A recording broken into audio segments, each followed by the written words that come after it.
All right, welcome back. And today we are going to start off with the second half of custom functions, which is module 7. Um, so um, we will wrap up this part pretty quickly, and then I will go into a fairly detailed explanation of um, this assignment. So that's kind of the roadmap of where we're going today. And so let's jump right in.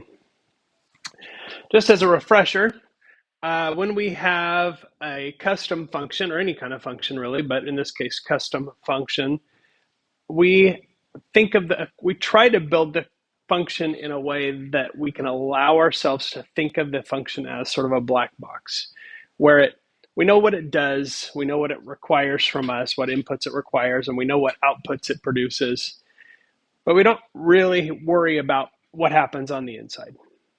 We just sort of, if we build it right, we can just sort of take for granted that it just does what it's supposed to do. Probably like most of us, when we're driving the car, right?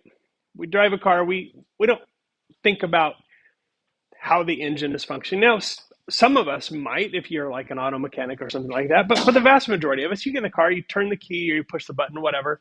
Car starts, you press the gas, it goes forward. You know what you have to do to make the car go.